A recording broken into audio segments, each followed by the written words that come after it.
오늘은 복음의 핵심이란 제목으로 말씀을 선고합니다. 폴 메이슨이 이런 말을 했습니다. 복음에 대한 소망을 잃으면 모든 것이 무의미하다, 이렇게 말을 했습니다.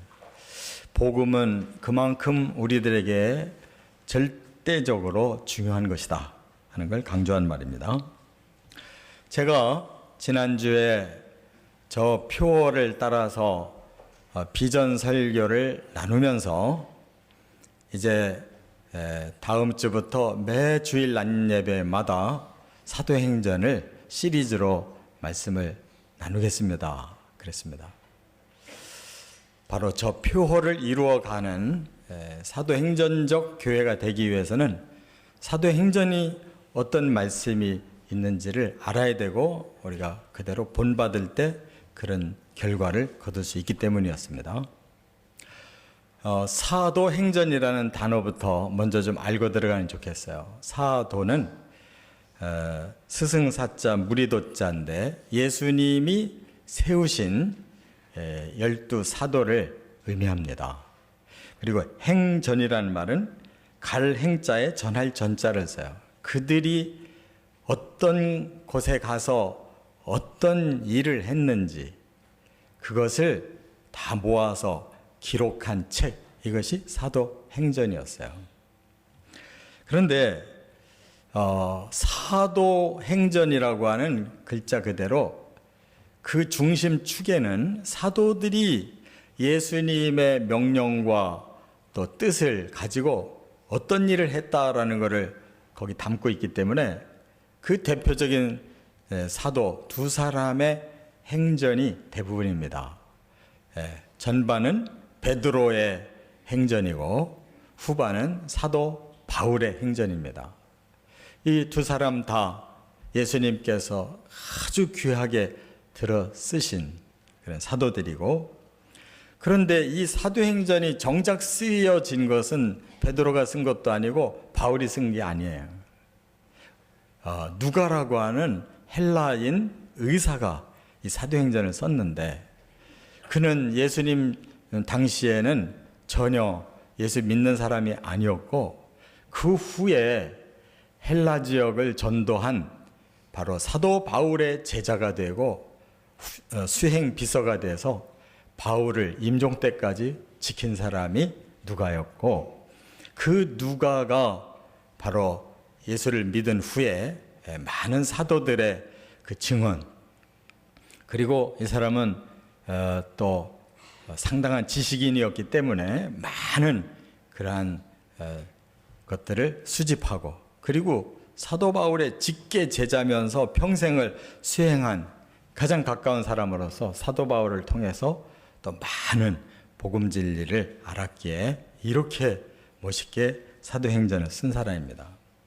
그런데 그가 이것만 쓴 게 아니고 오늘 본문에 보면 데오빌로 각하여 하면서 사도행전을 써서 바친 그에게 뭐라고 하냐면, 지난번에 내가 쓴 것을 이미 드렸는데 그 다음 내용을 이렇게 또 다시 써서 보내드립니다. 그 얘기예요. 지난번에 써서 드린 거는 누가복음을 말하는 거예요. 그 내용은 바로 예수님의 그 사역을 전부 소개한 거죠.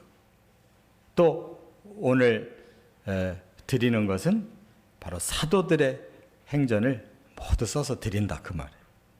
그렇기 때문에 우리가 하나님의 뜻을 제대로 깨닫고 하나님의 일을 하려면 이 복음서와 사도행전이 필요한데, 바로 복음서는 예수님이 우리에게 직접 주셨고, 이 사도행전에서는 성령이 바로 사도들에게 임하니까 그 결과가 이루어졌기 때문에 이걸 보고 사도행전이라고 하지 않고 성령의 행전이라고 말할 수가 있어요.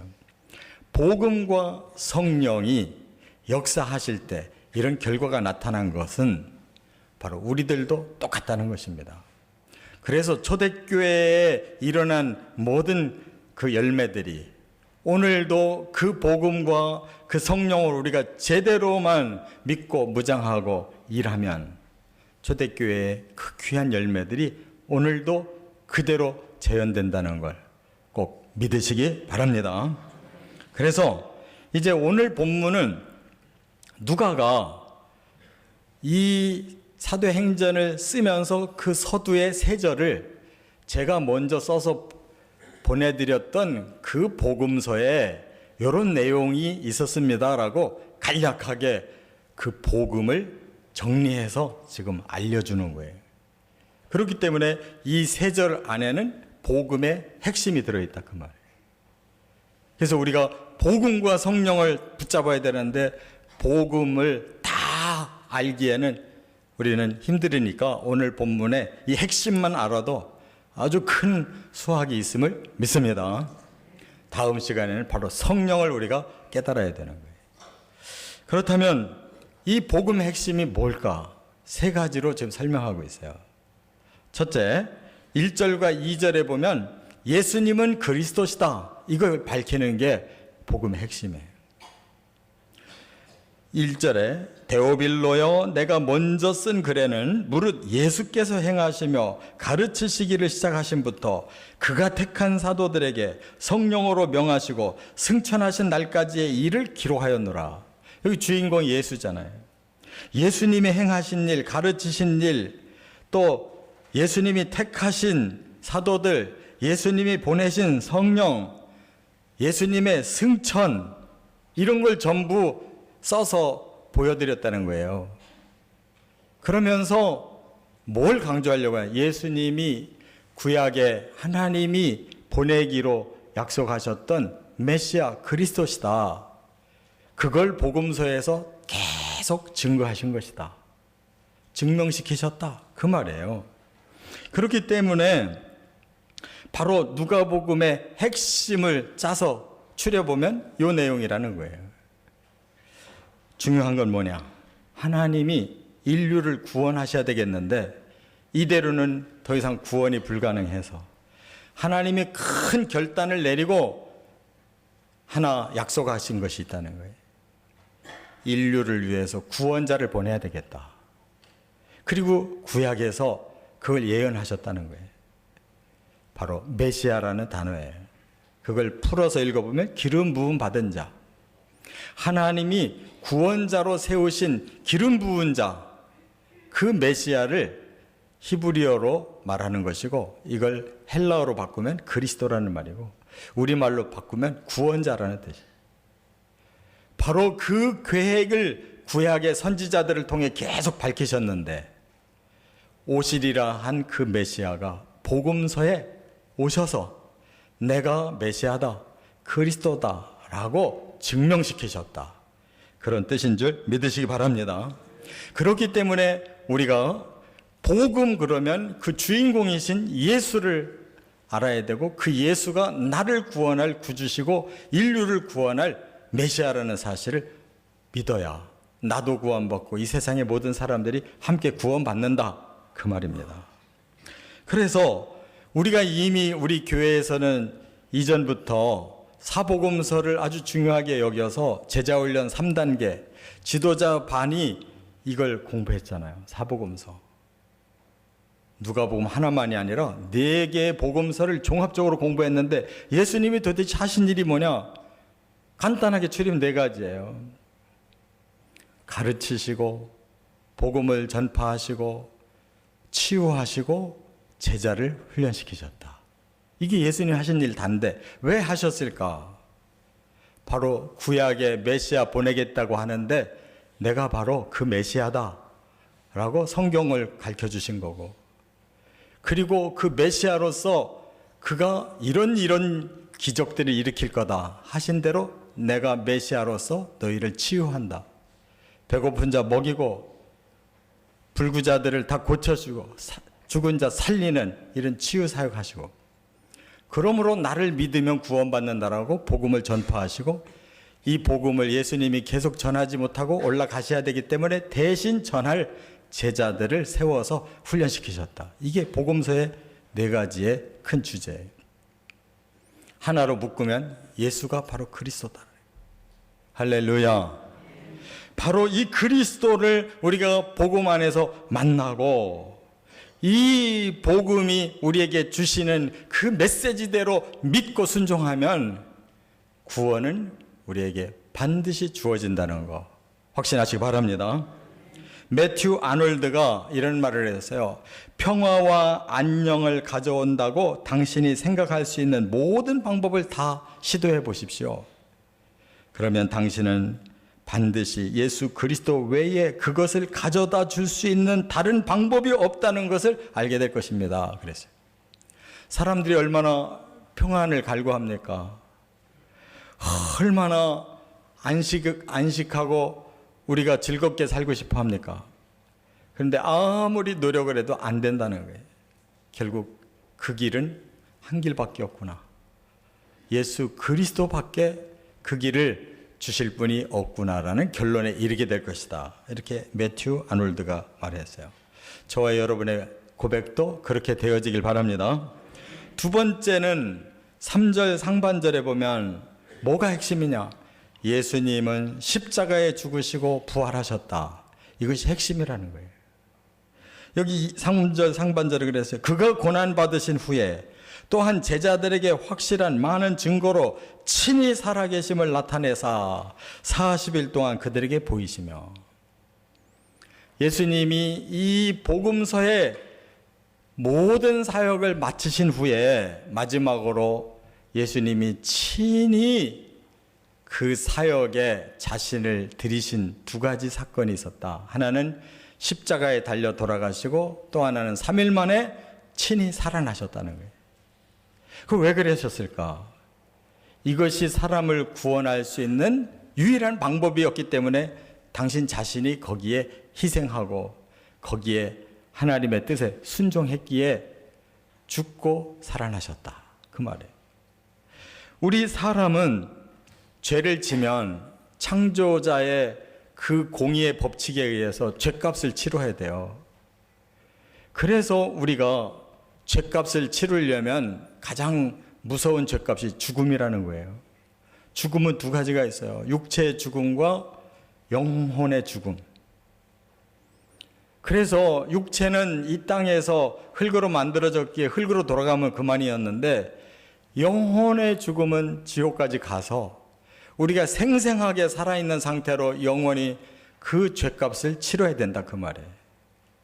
그런데 우리가 아무리 짐승을 잡아 바치면서 내가 반성을 하고 바르게 살으려고 아무리 노력해도 이 죄가 내게 떠나지 않더라는 거예요. 그래서 결론은 사람의 힘으로는 우리가 죄를 해결할 수가 없구나 하는 거예요. 그래서 하나님이 직접 저들의 죄를 해결해 줘야 되겠다. 그래서 그 사람이 당해야 될 죽음을 대신 다른 사람이 당하면 된다는 거예요. 바로 그 다른 사람은 하나님의 아들 예수 그리스도시고, 그는 죄가 없기 때문에 자기 죄값으로 죽을 일이 없기 때문에 우리의 죄값을 대신 주고 죽으심으로 우리의 죄값이 떨어졌다는 사실 믿으시기 바랍니다. 이 땅에 사망이 그럼 왜 오느냐? 그것은 잠시 오는 거예요. 예수님이 부활하셔서 다시 오실 때에는 우리가 그 부활에 참여하기 때문에 죽음은 소멸되고 다시 영원히 영과 혼과 몸이 영원히 사는 부활체가 된다는 사실을 믿으시기 바랍니다. 그래서 예수님이 먼저 첫 열매로 부활하셨다는 거예요. 우리는 예수님의 십자가의 은혜로 죄가 해결됐고 예수님의 부활의 은혜로 우리가 저주를 다 해결해서 지금은 과정이지만 후에 예수님이 결정적으로 오시는 날에는 이 죄와 또 모든 저주와 형벌이 깨끗하게 끝나고 처음 하나님이 우리를 만드신 목적대로 죄 없고 완벽한 사람으로 회복돼서 우리는 구원에 이른다는 사실 확실히 믿으시기를 바랍니다. 그렇기 때문에 우리는 비록 이 땅에서 그 구원의 과정을 지금 겪어가고 있기에 아직 저주가 풀리지 않아서 태어나는 순간부터 죽는 순간까지 우리는 고통하며 불행하며 살고 있지만, 그러나 우리의 마음은 이미 구원을 받았기에 이미 우리의 영혼은 천국에 들어갈 수 있다는 사실 확실히 믿으시기 바랍니다. 우찌무라 간조, 네촌 감삼이라고 하는 유명한 일본의 신학자가 바로 이렇게 정리를 해줬어요. 무거운 죄짐에 눌리는 자, 양심의 가책으로 괴로워하는 자의 유일한 특효약은 예수 그리스도의 십자가와 부활뿐이다. 여러분, 다른 방법 방황하며 찾지 마시고 이렇게 믿음의 선진들이 결론을 내려준 거 좀 마음 활짝 열고 받아들이시기를 바랍니다. 끝으로 세 번째 또 하나의 복음 핵심이 뭐냐? 3절 하반절에 보면 예수님은 하나님의 나라를 세우셨다. 이게 엄청난 핵심이며 결론이에요. 3절 하반절에 하나님 나라의 일을 말씀하시니라 그랬는데, 우리가 예수님이 그리스도로 오셨다는 거 믿고 예수님이 내 죄를 위해서 십자가에 죽으셨고 내 저주를 풀기 위해 부활하셨다는 거 다 믿어요. 그런데 이 세 번째가 안 믿어지면 앞에 있는 모든 거 소용없어요. 그렇게 우리가 구원받아서 어쩌겠다는 거냐? 바로 하나님의 나라에서 영원한 행복을 영생토록 누린다는데 그 모든 의미가 있었던 거예요. 바로 예수님은 하나님의 나라를 세우는 목적을 가지고 나머지 일을 하시러 승천하셔서 요한복음 14장 1절부터 3절에 보면 분명히 내가 가서 너희 거처를 예비하고 다시 돌아와서 너희를 나 있는 그곳으로 데리고 가리라 이렇게 약속하셨어요. 그러므로 하나님 나라의 그 목표가 이루어질 때까지 나는 그 일을 할 거다라고 하나님의 나라의 일을 말씀하셨다. 우리 보고 행하라고 하셨다. 꼭 깨달으시기 바랍니다. 우리의 구원은 여기가 아니에요. 여기서 이제 시작했을 뿐입니다.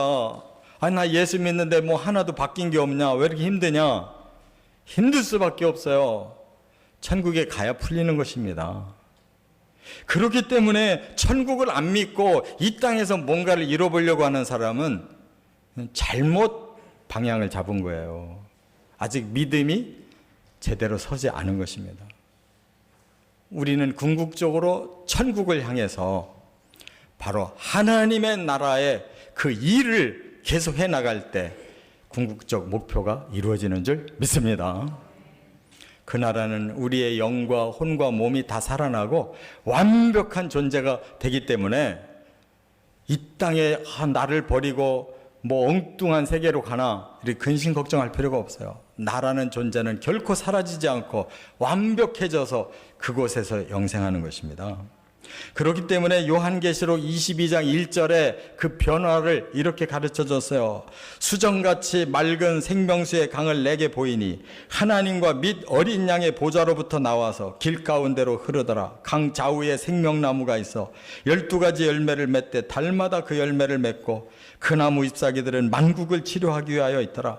다시 저주가 없으며 하나님과 그 어린 양의 보좌가 그 가운데 있으리니 그의 종들이 그를 섬기며 그의 얼굴을 볼 터이요 그 이름도 그들의 이마에 있으리라. 다시 밤이 없겠고 등불과 햇빛이 쓸데없으니 이는 주 하나님이 그들에게 빛이심이라. 그들이 세세토록 왕노릇 하리로다. 하나님이 우리 아버지가 되시면 우리는 다 왕처럼 산대요. 그 나라는 이런 태양이 필요 없을 정도로 완벽한 자연이 그곳에 있고 우리도 더 이상 저주가 없을 만큼 전혀 죄가 없고 완전히 거룩해져서 하나님 보고 하나님과 함께 사는 곳이다.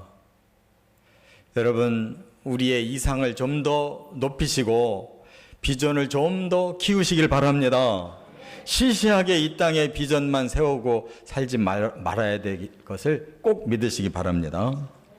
그러므로 하나님의 나라를 가기까지 우리는 그러면 완전히 지옥 같은 삶을 사느냐? 아닙니다. 우리의 마음부터 바로 천국의 그 자유를 누리게 하셨어요.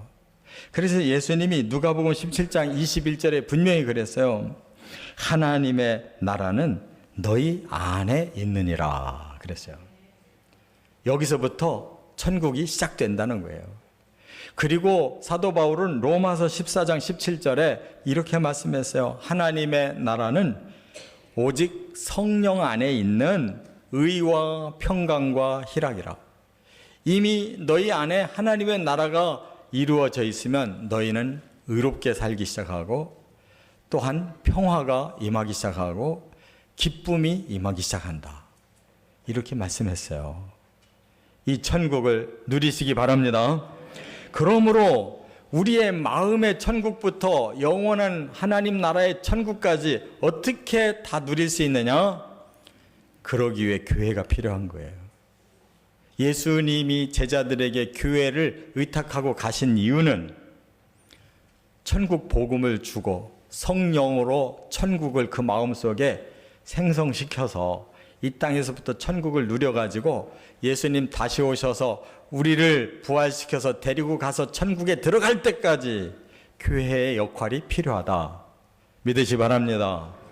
교회는 세상 사람들에게 지탄받는 곳이 아닙니다.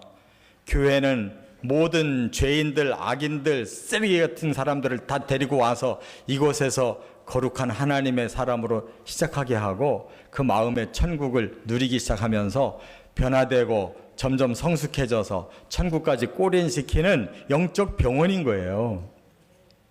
그렇기 때문에 우리가 여기서 치료를 잘해야 되는데 교회를 사람들이 이상하게 신뢰하지 않고 교회가 제대로 된 기능을 발휘하지 않기 때문에 이 세상이 이렇게 병들고 있는 거예요. 그래서 지난주에도 우리는 분명히 천국과 비슷한 교회의 모습을 봤잖아요.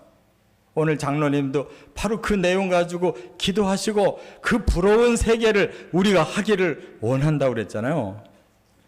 여러분, 성령께서 우리의 마음에 복음의 확신과 깨달음과 성령의 능력을 주시면 그것이 실현되어 가는 줄 믿습니다. 그래서 모여야 돼요. 하나님의 교회에 모여서 더 많은 진리를 깨닫고 성령으로 우리를 사로잡히게 해야 되고, 그러기 위해 더 많이 기도하고 더 많이 찬양하고 더 많이 성도의 교제가 있어야 되는 거예요. 말씀을 더 열심히 보여야 되는 거예요. 그 다음 두 번째 해야 될 일이 뭐냐? 그 다음 나가야 돼요. 왜? 우리만 구원받고 끝나면 너무 이기적이잖아요. 이 귀한 복음 아직 모르는 우리 가족들이 있고 이웃들이 있고 친척들이 있고 직장인들이 있고 또 여러 거래처가 있는데 그 사람들 그냥 놔둘 수 없잖아요. 그래서 복음 전하는 거예요. 그렇게 하고 싶은데 뭐가 잘 안 돼. 왜? 훈련이 안 돼가지고. 그래서 우리 자신들이 바로 전도자의 훈련을 해야 되고, 또 말씀만 전해가지고는 잘 매치가 안 돼요. 그들과 너무 거리가 있어요. 그들의 세계에 우리가 파고 들어가야 돼요.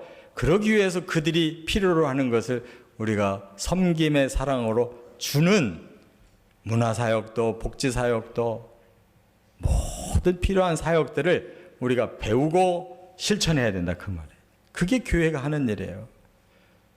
교회가 얼마나 귀한 것입니까? 왜 지탄을 받아야 돼요? 우리가 그렇게 못하니까 이 교회가 욕을 먹고 신자들이 세상에서 그 선한 영향력을 끼치지 못하니까 이렇게 그리스도인에 대해서 신뢰를 잃어버린 거 아니에요? 초대교회 같이 우리가 복음이 살아나고 성령이 살아나서 내 자신이 그 안에 들어가면 얼마든지 다시 재현된다는 사실을 깨닫고, 사도들이 행전을 이룬 것처럼 일산교회도 그대로 행전이 만들어져 가시기를 주의 이름으로 축원합니다.